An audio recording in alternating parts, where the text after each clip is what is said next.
Assalamualaikum warahmatullahi wabarakatuh. Yang saya hormati Bapak Fadir Rahman Baso,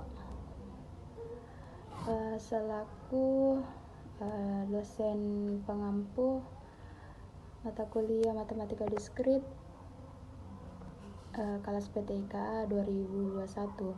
Yang saya hormati Bapak Ibu tim dosen jurusan Teknik Informatika dan Komputer tahun 2021-2022. Selanjutnya teman-teman sekalian yang saya banggakan. Pertama-tama izinkan saya memperkenalkan diri. Perkenalkan, nama saya Rifda Dalila dari kelompok 1 dengan NIM 2102095000024 yang akan memoderatori kelompok 4 pada presentasi kali ini dengan pembahasan aljabar boolean. Baik, sebelum memulai presentasi ini, saya akan memperkenalkan anggota dari kelompok 4. Yang pertama ada Andi Nur Sabrina Putri, yang kedua ada Anugrah, yang ketiga Kamila Mujitahida Amanda Fati, yang keempat Muhammad Aditya Eka Putra, yang selanjutnya ada Andi Agung Ananda Febrian, kemudian Padang Mata Bulan Ihram Andi Ahmad Aulia Altaf Solowangi, selanjutnya Andi Muhammad Alif P dan yang terakhir ada Muhammad Farhan Jupri. Langsung saja saya persilahkan untuk kelompok 4 untuk mempresentasikan materinya. Kepadanya waktu dan tempat dipersilahkan. Baik, terima kasih atas kesempatan yang telah diberikan. Saya akan langsung masuk pada materi pertama, yaitu A. Pengertian aljabar boolean. Aljabar boolean adalah aljabar yang berhubungan dengan variabel biner dan operasi logik, di mana aljabar boolean adalah sistem matematika yang terbentuk dari 3 operator logika berupa negasi, AND, dan OR. Selain simbol logika 0 dan 1 yang digunakan untuk mempresentasikan input atau output digital, kita juga dapat menggunakannya sebagai konstanta pada rangkaian terbuka atau rangkaian tertutup secara permanen. Materi berikut yaitu B. Hukum aljabar boolean. Dengan menggunakan hukum aljabar boolean ini bisa mengurangi dan menyederhanakan ekspresi boolean yang kompleks, sehingga bisa mengurangi jumlah gerbang logika yang diperlukan dalam sebuah rangkaian digital elektronika. Terdapat 6 tipe hukum yang berkaitan dengan hukum aljabar boolean ini. 6 tipe tersebut akan dilanjutkan oleh teman saya. Terima kasih, saya akan kembalikan kepada moderator. 1. Hukum asosiatif. Hukum asosiatif menyatakan bahwa urutan operasi logika tidak akan berpengaruh terhadap output rangkaian logika.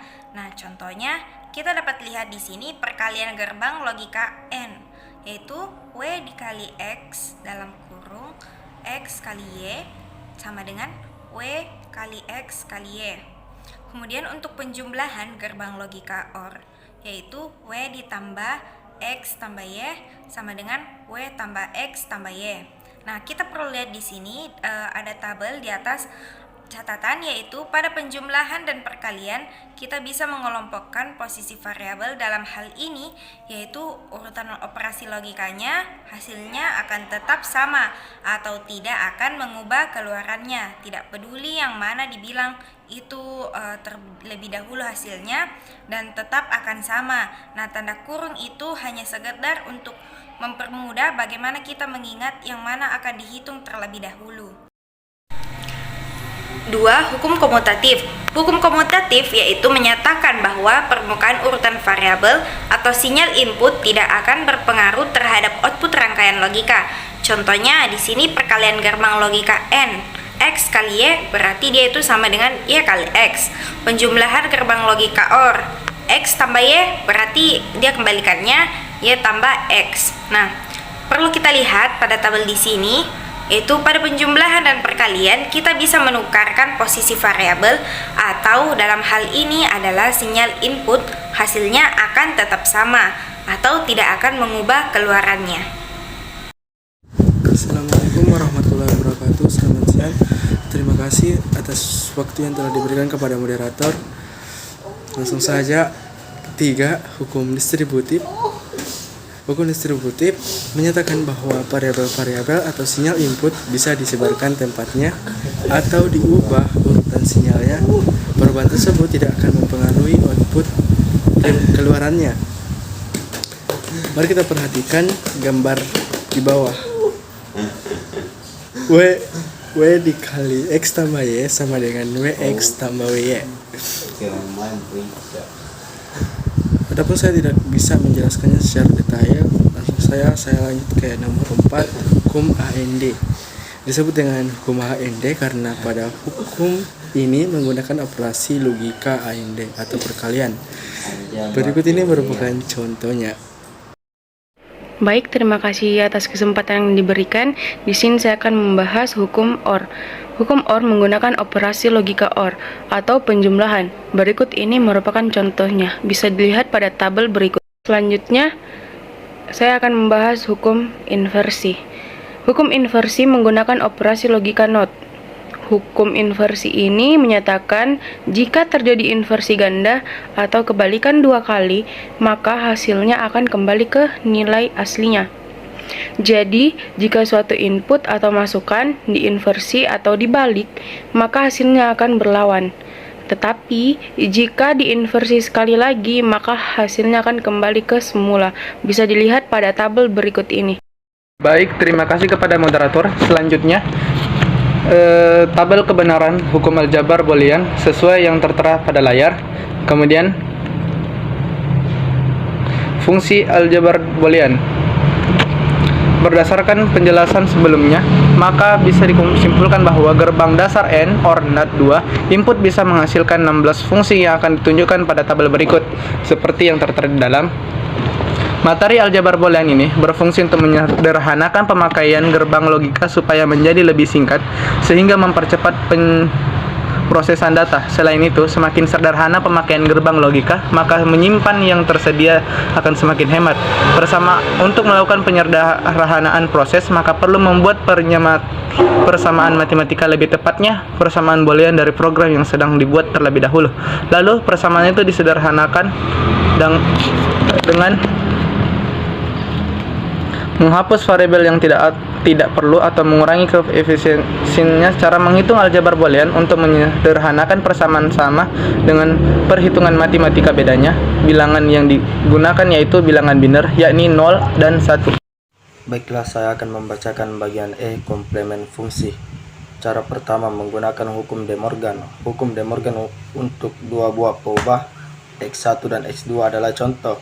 Misalkan F dalam kurung X, Y, Z sama dengan X dalam kurung Y aksen, Z aksen tambah YZ, maka F aksen sama dengan X, Y, Z sama dengan X dalam kurung Y aksen, Z aksen tambah YZ sama dengan X aksen tambah dalam kurung Y aksen, Z aksen tambah YZ sama dengan X aksen tambah dalam kurung Y aksen, Z aksen dalam kurung YZ aksen sama dengan X aksen tambah dalam kurung Y tambah Z dalam kurung Y aksen tambah YZ aksen. Cara kedua menggunakan prinsip dualitas. Tentukan dual dari ekspresi boolean yang mempresentasikan F, lalu komplementkan setiap literal di dalam dual tersebut. Contoh, misalkan F dalam kurung X, Y, Z sama dengan X dalam kurung Y aksen, Z aksen tambah YZ, maka dual dari F X tambah dalam kurung Y aksen tambah Z aksen dalam kurung Y tambah Z. Komplementkan tiap literalnya.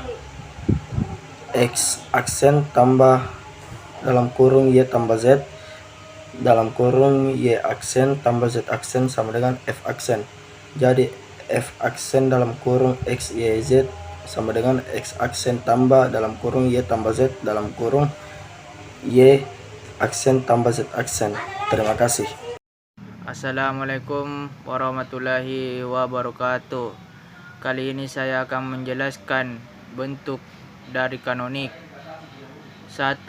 Penjumlahan dari hasil kali sum of product atau biasa dibilang SOP. 2. Perkalian dari hasil jumlah product of sum atau biasa dibilang POS. Contoh dari kedua tersebut, sum of product dan product of sum yaitu 1. V dalam kurung X dan Y dan Z balas kurung sama dengan X pangkat 1 Y pangkat 1 Z tambah X Y pangkat 1 Z pangkat 1 tambah X Y Z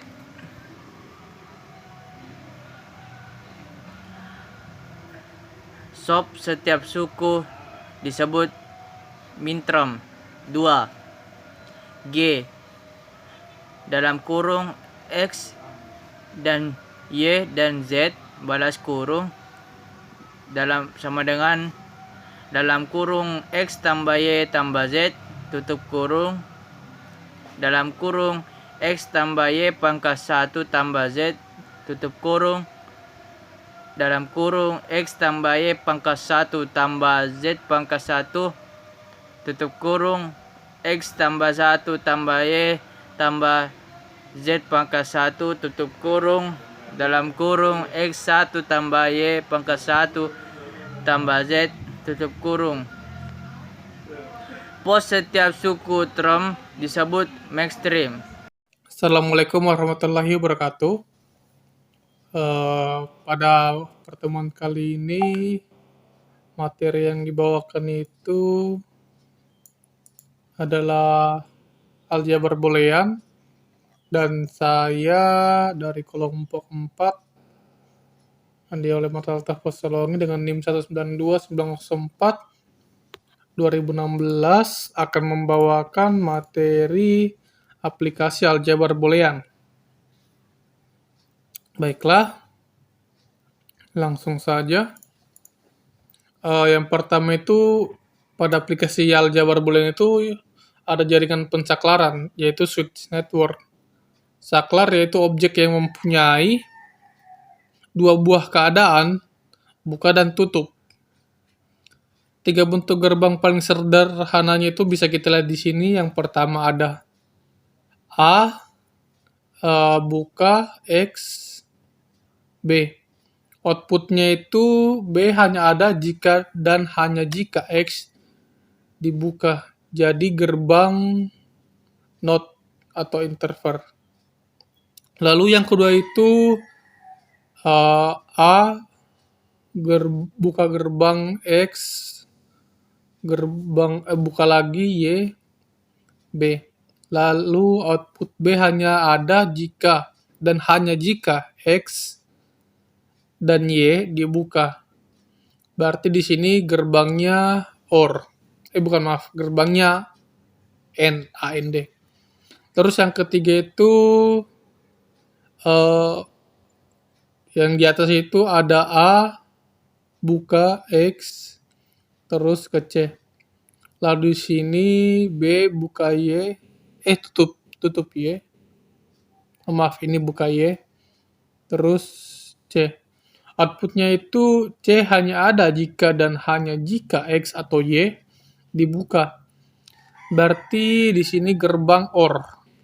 Jadi gerbang nomor 1 itu memakai gerbang NOT atau interval, lalu kedua itu gerbang AND atau AND, lalu yang ketiga itu gerbang OR ya. Rangkaian logikanya kita bisa lihat di sini.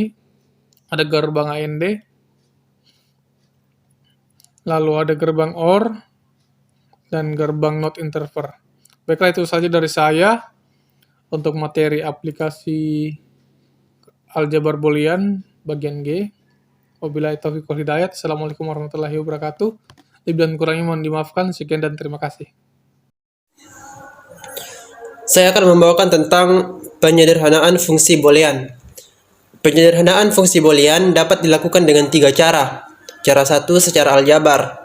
Contohnya, F adalah X dan Y sama dengan X tambah X komplemen Y, di mana sama dengan X tambah X komplemen adalah 1, sama dengan 1 dikali X tambah Y sama dengan X tambah Y. Cara 2 menggunakan peta Carnot. Peta Carnot sendiri memiliki 3 macam, yaitu yang pertama peta Carnot dengan 2 peubah, kedua peta Carnot dengan 3 peubah, dan peta Carnot dengan 4 peubah. Cara 3. Menggunakan metode Quine-McCloskey atau metode tabulasi. Metode peta Karnaug tidak mungkin untuk jumlah berubah lebih dari 6 atau ukuran peta semakin besar. Metode peta Karnaug lebih sulit diprogram dengan komputer karena diperlukan pengamatan visual untuk mengidentifikasi minterm-minterm yang akan dikelompokkan. Metode alternatif adalah metode Quine-McCloskey. Metode ini mudah diprogram. Contoh soal, sederhanakan fungsi boolean f adalah w, x, y, z sama dengan sigma 0, 1, 2, 8, 10, 11, 14, dan 15. Penyelesaiannya. Langkah 1 sampai 5. A. Term w, x, y, z. B. Term w, x, y, z. Dan C. Term w, x, y, z. Gimana bentuk prima yang terpilih adalah 0,1 yang bersesuaian dengan term w, x, y, 0, 2, 8, 10 yang bersesuaian dengan term x, z, dan 10, 11, 14, 15 yang bersesuaian dengan term w, y. Semua bentuk prima di atas sudah mencakup semua minterm dari fungsi boolean semula. Dengan demikian, fungsi boolean dari hasil penyederhanaan adalah f w, x, y, z sama dengan w komplemen x komplemen y komplemen ditambah x komplemen z komplemen tambah w kali y. Demikian dari saya, terima kasih. Nah, baik teman-teman, itulah tadi hasil presentasi dari kelompok 4. Dapat kita simpulkan bahwa aljabar boolean merupakan aljabar yang berhubungan dengan variabel-variabel biner dan operasi-operasi logik. Variabel-variabel yang diperlihatkan dengan huruf alfabet dan 3 operasi dasar yaitu ada AND, OR, dan NOT. Komplement. Fungsi boolean terdiri dari variabel-variabel biner yang menunjukkan fungsi suatu tanda sama dengan dan suatu ekspresi aljabar yang dibentuk dengan menggunakan variabel-variabel biner, konstanta 0 dan 1, simbol-simbol operasi logik, dan tanda kurung. Suatu fungsi boolean bisa dinyatakan dalam tabel kebenaran. Suatu tabel kebenaran untuk fungsi boolean merupakan daftar semua kombinasi angka-angka biner 0 dan 1 yang diberikan ke variabel-variabel biner dan daftar yang memperlihatkan nilai fungsi untuk masing-masing kombinasi biner. Aljabar boolean mempunyai 2 fungsi berbeda yang saling berhubungan. Nah, mungkin sekian presentasi dari kelompok 4. Semoga materi yang disampaikan dapat diterima dan dimengerti dengan baik oleh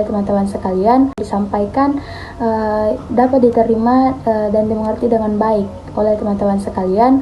Wassalamualaikum warahmatullahi wabarakatuh.